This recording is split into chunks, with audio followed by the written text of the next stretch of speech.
ونعوذ بالله من شرور أنفسنا ومن سيئات أعمالنا من يهده الله فلا مضل له ومن يضلله فلا هادي له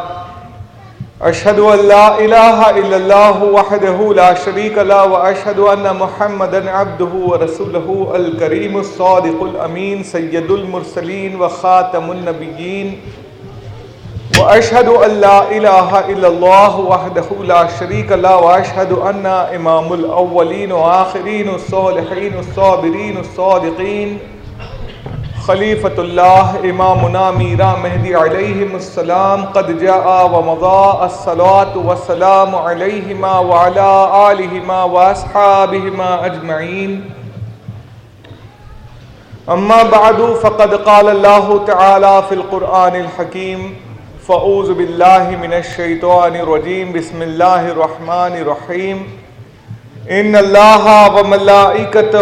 یصلون علی النبی یا ایہا الذین آمنوا صلوا علیہ وسلموا تسلیما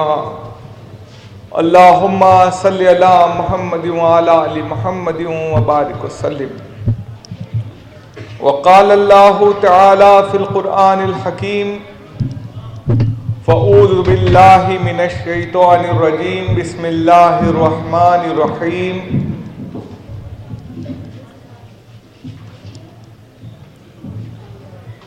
فَإِذَا انشَقَّتِ السَّمَاءُ فَكَانَتْ وَرْدَةً كَالدِّهَانِ صدق اللہ العظیم۔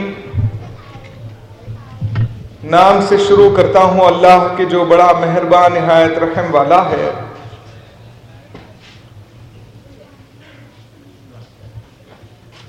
فقرائے موجودہ و مستقبل، آج جشن میلاد سرور کونین احمد مجتبیٰ محمد مصطفیٰ رسالت مآب صلی اللہ علیہ وسلم کے موقع پر میلاد کمیٹی نے سرزمین دکن کے سینے پر نام نامی اسم گرامی امیر امیراں پیر پیراں سرور سروراں مرشد مرشداں بندگی میراں شاہ قاسم مجتہد گرو رحمت اللہ علیہ کی اس وادی میں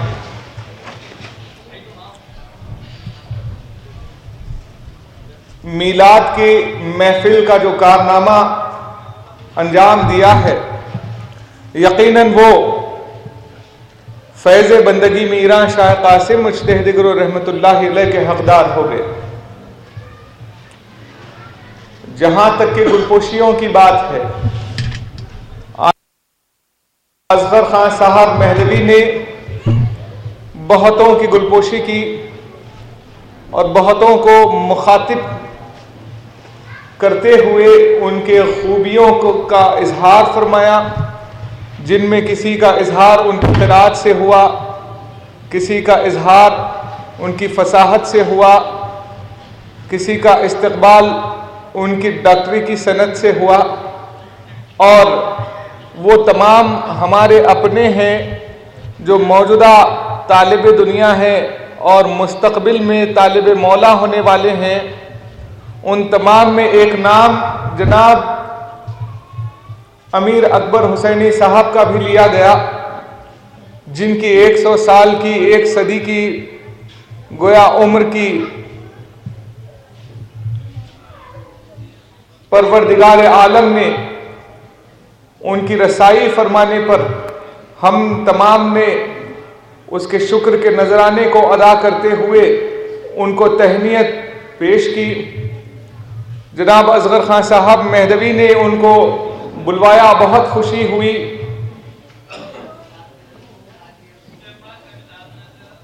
اور دل یہ چاہ رہا تھا کہ یک زمانہ صحبت با اولیاء بہتر 100 سالہ طاعت بیدیا، کسی طالب خدا کی لمحے کی صحبت 100 سالہ مقبولہ عبادت سے افضل ہوتی ہے۔ انہوں نے 100 سال تو پورے کیے، کاش کہ ان کے نام کے ساتھ طالب مولا کا لفظ جڑ جائے، اور کاش جناب اصغر خان صاحب ان کے نام کے ساتھ یہ کہہ دیں فقیر سید امیر اکبر حسینی، لیکن یہ ہماری پروردگار عالم سے مؤدبانہ فریاد ہے کہ پروردگار عالم وہ الفاظ بھی ہم تک پہنچا دے. انہیں 100 سال تک پہنچا دیا، اب ترک تک بھی پہنچا دے، کیونکہ 100 سال کی پرائی زندگی اور ایک دن کی طالب مولا کی زندگی بے ریائی کی زندگی ہوتی ہے، اور یک زمانہ صحبت با اولیاء بہتر از 100 سالہ تعاد بے ریا. ہم ریا پسند زندگی پسند نہیں کرتے، بے ریا زندگی پسند کرتے ہیں، اور وہ بے ریا زندگی کی ابتدا طالبان مولا کی سی زندگی کی ابتدا ہوتی ہے. اب جہاں تک کہ جشن میلاد النبی صلی اللہ علیہ وسلم کا موقع ہے، سب سے بڑی مبارکباد ہمارے لیے یہ ہے کہ ہم بحیثیت مہدوی اس میلاد کو منا رہے ہیں. یہ ہم تمام کے لیے خاص مبارکباد ہے، کیونکہ ساری دنیا کے کئی طبقے آپ صلی اللہ علیہ وسلم کے اس زمین پر رونما ہونے کا جشن منا رہے ہیں، لیکن ایک مصدق جب وہی جشن مناتا ہے تو اس کے جشن منانے میں اور پرایوں کے جشن منانے میں فرق یہ ہوتا ہے کہ یحبہم و یحبونہ کے مسند پر فائز ایک جو خدا کا چہیتا ہے اور خدا کو چاہنے والا ہے، اگر وہ عشق رسول سے جشن رسول مناتا ہے تو وہ جشن کی کوئی بات ہی کچھ اور ہوتی ہے. جشن یہاں ہوتا ہے، رونقیں آسمانوں پر ہوتی ہیں. اسی لیے آپ تمام قابل مبارکباد ہیں، اور یہ دراصل آپ تمام کو سعادتیں نصیب ہوئی ہیں حضور پرنور احمد مجتبیٰ محمد مصطفیٰ سرور کونین رسالت مآب صلی اللہ علیہ وسلم کی محبت سے کہ اللہ نے آپ تمام کو اس لائق بنایا کہ اس جلسے کا حصہ آپ اور ہم بن سکیں. ایک بہت زبردست شعر ہے، خفس تو خیر مقدر میں تھا مگر ہوا میں شور ابھی میری اڑان کا ہے. جہاں تک کہ ہمارے مرحومین کا تذکرہ ہوا، جناب جیلانی بھائی صاحب جن سے اس فقیر کے گھرانے کا دلیرا تعلق ہے، مریدی کا تعلق ہے، عقیدت مندی کا تعلق ہے، اور ان کے ساتھ جناب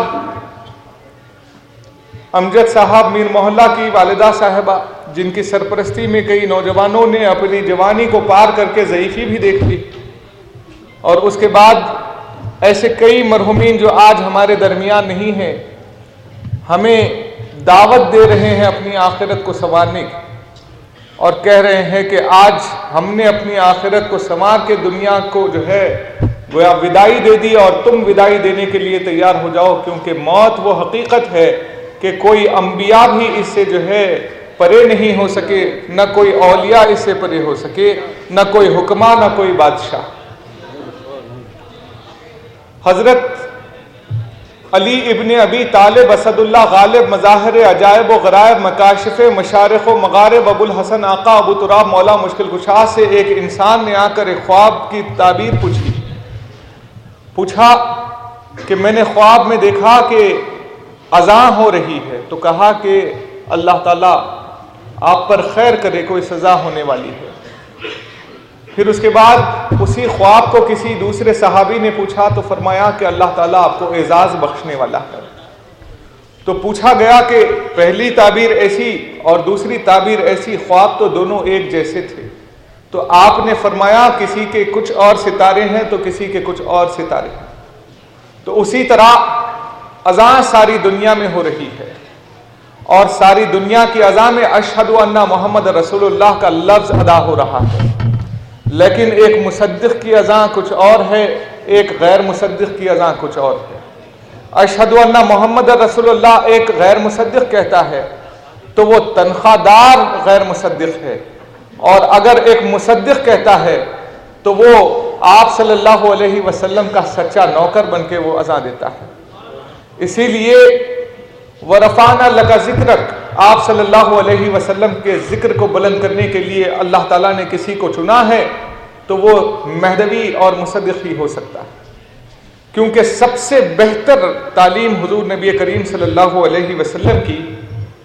ادب ہے۔ اور آپ نے خود فرمایا، یہ فقیر کا لفظ نہیں بلکہ حدیث ہے، الدین کلہ ادب، دین پورا ادب میں چھپا ہے۔ اور ادب کہتے ہیں طریقے کو، ادب کہتے ہیں سلیقے کو، ادب کہتے ہیں تہذیب کو، ادب کہتے ہیں آپ کے فیصلوں کو آپ صلی اللہ علیہ وسلم نے جس طریقے سے کرنے کا حکم فرمایا وہ ہمارے لیے ادب ہے۔ تو ادب کی کیا حقیقت ہے آپ اس واقعے سے سماعت فرمائیے۔ ایک زنانہ خاتون، ایک زنانہ آئی آپ صلی اللہ علیہ وسلم کے پاس اور آ کر فرمانے لگی کہ یا رسول اللہ، میں نے خواب میں دیکھا کہ میرے گھر کا چھت گر گیا ہے۔ اس کے بعد آپ صلی اللہ علیہ وسلم نے فرمایا مبارک ہو۔ تو اس نے پوچھا یا رسول اللہ، میں ہیبت میں آئی ہوں کیونکہ میرے گھر کا چھت میرا شوہر ہے اور مجھے یہ ہیبت ہونے لگی کہ کہیں اسے کچھ ہو نہ گیا ہو، وہ جنگ میں گیا ہوا ہے۔ تو فرمایا آپ صلی اللہ علیہ وسلم نے کہ قرآن مجید میں زنانے کو زمین اور مردانے کو چھت قرار دیا گیا ہے، تیرا شوہر تجھ سے آ کر مل جائے گا اور اسے جنگ سے رخصت مل جائے گی، تجھے مبارک ہو۔ اس کے بعد وہ خوشی خوشی گئی اور اپنے شوہر کے ساتھ پھر واپس آئی اور حضور سے اس نے ملاقات کی۔ 1 مہینہ بعد جب ویسا ہی خواب اس نے دیکھا تو وہ خوشی خوشی آئی اور حضور پرنور احمد مجتبیٰ محمد مصطفیٰ سرور کونین رسالت مآب صلی اللہ علیہ وسلم کو ڈھونڈنے لگی۔ آپ صلی اللہ علیہ وسلم تب نہیں تھے۔ کسی ایک صحابی سے اس نے پوچھا کہ میں نے ایک خواب دیکھا اور اس کی تعبیر پوچھنے کے لیے آئی ہوں، اس جیسا خواب پہلے بھی دیکھا تھا۔ تو انہوں نے پوچھا کہ بتا تیرا خواب کیا ہے؟ تو اس نے کہا کہ میں نے دیکھا کہ چھت آ کر زمین پر گر گیا ہے۔ تو فرمایا ارے تیرا شوہر ختم ہونے والا۔ اس کے بعد وہ پریشان ہو کر چلی گئی اور شوہر اس کا ختم ہو گیا۔ تو آپ صلی اللہ علیہ وسلم نے جب واپسی کی تو وہ زنانہ روتی ہوئی آئی اور کہنے لگی کہ یا رسول اللہ، جب آپ تھے آپ سے میں نے تعبیر پوچھی تو آپ نے خوشخبری سنائی اور اس کے بعد وہ خوشخبری پوری ہوئی۔ جب آپ نہیں تھے تب ایسا ہی خواب مجھے خدا نے دکھایا اور میں نے جب اس کی تعبیر پوچھی تو گویا ایک صحابی نے فرمایا تیرا شوہر ختم ہونے والا ہے اور وہ ختم ہو گئے۔ تو کہا کہ یہ خواب کا ادب ہے کہ ہر کسی سے خواب بیان نہیں کرتے، ہر کسی سے خواب بیان نہیں کرتے، جو تعبیر بہتر دینے والا ہو اسی سے خواب بیان ہوتا ہے۔ تو خواب کا ادب ایک ہوتا ہے تو پھر حقیقت کا بھی ادب ہونا چاہیے، اور ہم حقیقت کی زندگی جی رہے ہیں تو ہمیں چاہیے کہ وہ ادب کیا ہے وہ سیکھ لیں۔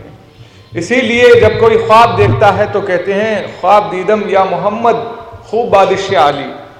اے محمد میں نے خواب دیکھا ہے، بہتر ہو اس کی تعبیر یا علی آپ گواہ رہو۔ لیکن لوگ جو ہیں